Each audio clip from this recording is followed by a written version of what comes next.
Good morning बच्चों। आज का अपना टॉपिक फ्रांस के संविधान की विशेषताएं।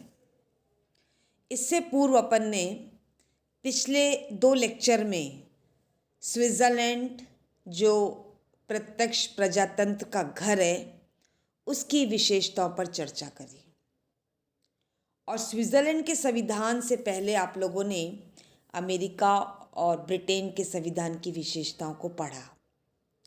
आज अपन विशेषताओं के इस क्रम में, चूँकि आपका पेपर तुलनात्मक शासन और राजनीति है, कंपैरेटिव गवर्नमेंट एंड पॉलिटिक्स, तो जब एक देश के संविधान की विशेषताएं अपन पढ़ेंगे तो स्वाभाविक रूप से हमें कुछ अन्य देशों की विशेषताओं के साथ उसको तुलना करके देखना होगा, तभी हमारा अध्ययन पूर्ण होगा। आज फ्रांस के संविधान की विशेषताओं की अपन सामान्य चर्चा करेंगे। जैसा कि अपन सब जानते हैं, फ्रांस यूरोप का एक महत्वपूर्ण देश है और यहाँ पर अमेरिका के समान अध्यक्षात्मक शासन व्यवस्था का प्रचलन है। अर्थात जिस प्रकार राष्ट्रपति अध्यक्षात्मक शासन व्यवस्था में सर्वोच्च स्थान रखता है, ठीक उसी प्रकार फ्रांस में भी शक्तिशाली राष्ट्रपति की अवधारणा को प्रस्तुत किया गया।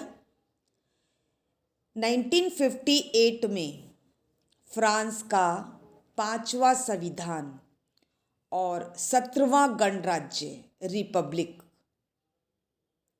लागू होता है और तब से वहाँ पर अध्यक्षात्मक शासन व्यवस्था के साथ साथ संसदीय शासन व्यवस्था को मिलाकर एक अनूठा मिश्रण प्रस्तुत करने का प्रयास किया। 1958 से पहले फ्रांस में 16 संविधान बन चुके हैं और 4 बार रिपब्लिक की स्थापना हो चुकी है। 1789 में फ्रांस की राज्य क्रांति के बाद वहाँ पर जो बूर्बो वंश का अत्याचारी शासन था वो समाप्त होता है और पहली बार 1791 में संविधान बनता है। 1791 से संविधानों के निर्माण की प्रक्रिया शुरू होती है और वहाँ पर 1946 तक, द्वितीय महायुद्ध के बाद, वहाँ पर 16वां संविधान बनता है और चौथा गणराज्य बनता है।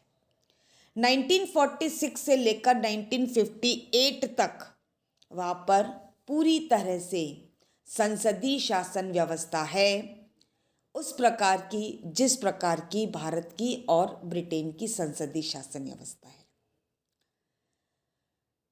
फ्रांस के इस 5वें गणराज्य के संविधान से पूर्व वहाँ पर संसदीय शासन व्यवस्था को अपनाया गया और इस समय वहाँ पर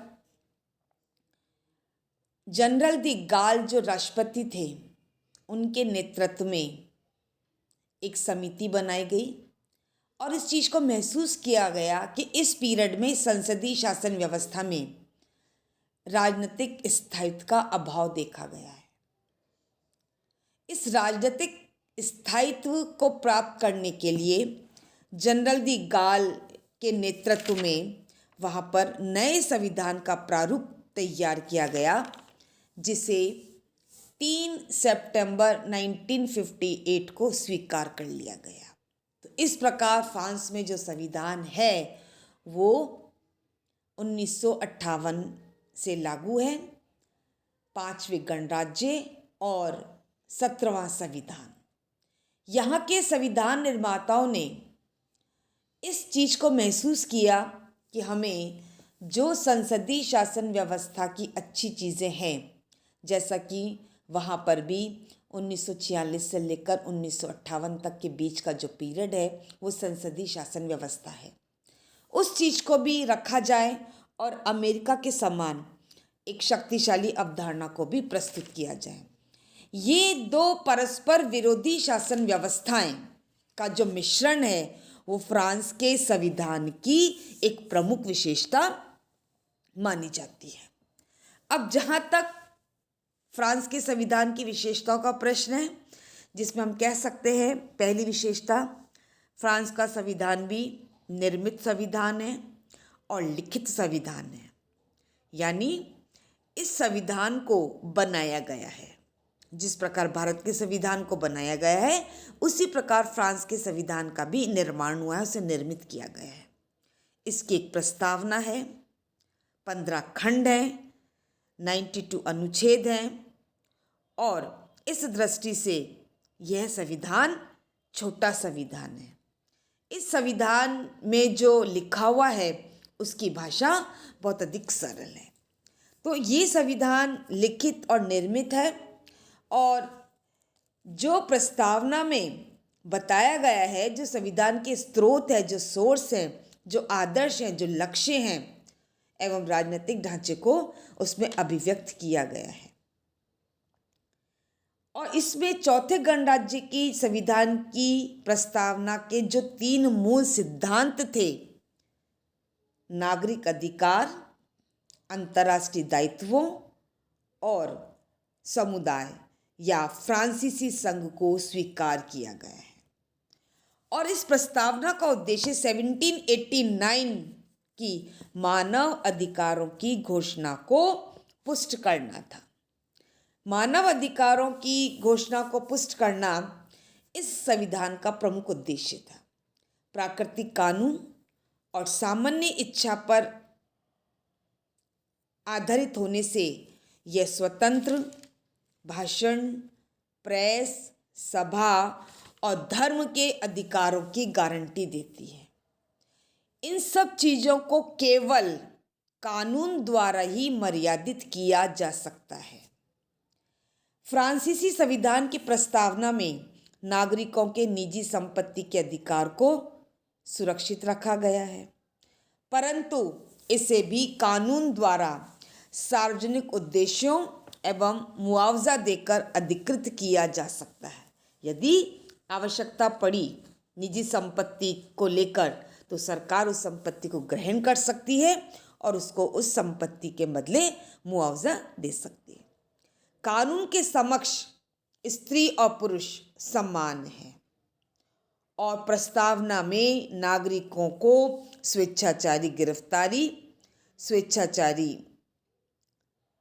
दंड में सुरक्षा प्रदान किया गया है। व्यक्ति को तब तक दोषी नहीं माना जा सकता जब तक कि उसका पूरा अपराध सिद्ध ना हो जाए।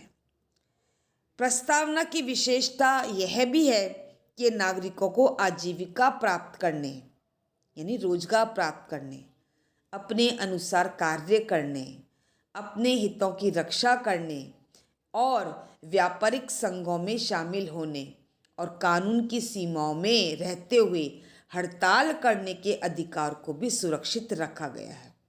तो इस दृष्टि से यदि हम देखें फ्रांसीसी संविधान की जो प्रस्तावना है, उस प्रस्तावना पर समाजवादी विचारों का स्पष्ट प्रभाव दिखाई देता है। फ्रांस के संविधान की जो तीसरी विशेषता है, गणतंत्रीय संविधान। हमारा संविधान भी कैसा है? गणतंत्रीय है। गणतंत्र और लोकतंत्र दोनों को फ्रांसीसी संविधान स्पष्ट करता है और संविधान का अनुच्छेद 2 यह कहता है कि फ्रांस एक अविभाजित, धर्मनिरपेक्ष, लोकतांत्रिक और समाजवादी गणराज्य है। और इसी के साथ अनुच्छेद 89 यह स्पष्ट करता है कि संविधान के गणराज्यीय स्वरूप को बदला नहीं जा सकता है। और जो फ्रांस का राष्ट्रपति है, जो गणराज्य का प्रमुख है, जैसे हमारे यहाँ पे गणतंत्र का प्रमुख राष्ट्रपति है, फ्रांस का राष्ट्रपति नागरिकों द्वारा सार्वभौम मताधिकार के आधार पर प्रत्यक्ष रूप से निर्वाचित होता है। संविधान ने स्वतंत्रता, समानता और भाईचारे के आदर्शों पर बल देकर गणतंत्र के साथ साथ लोकतंत्र को भी पुष्ट किया है। और यहाँ पर लिंकन के शब्दों को भी दोहराया गया है। अब्राहम लिंकन ने जो डेमोक्रेसी की परिभाषा दी है, of the people, by the people, for the people, सरकार जनता की, जनता द्वारा और जनता के लिए है। तो गणतंत्रात्मक व्यवस्था के साथ साथ फ्रांस में लोकतंत्री शासन व्यवस्था को भी स्पष्ट किया गया है। इस गणतंत्रीय और लोकतंत्री व्यवस्था के साथ साथ वहाँ पर धर्मनिरपेक्ष और समाजवाद को भी बताया गया है। और संविधान में धर्म और राजनीति को एक दूसरे से अलग किया गया है। नागरिकों के बीच धर्म, जाति या अन्य किसी आधार पर किसी प्रकार का कोई भी भेद नहीं है। समाजवादी विचार जो है, नागरिकों को, जैसा कि अपन पहले देख चुके हैं, आजीविका पाने का पूरा अधिकार है। वहाँ उनके लिए कार्य करना भी एक कर्तव्य है। तो इस प्रकार से फ्रांस के संविधान में इन निम्न विशेषताओं को हमने देखा। आज यहीं पर अपन अपने लेक्चर को समाप्त करते हैं, कल इसको कंटिन्यू करेंगे। धन्यवाद।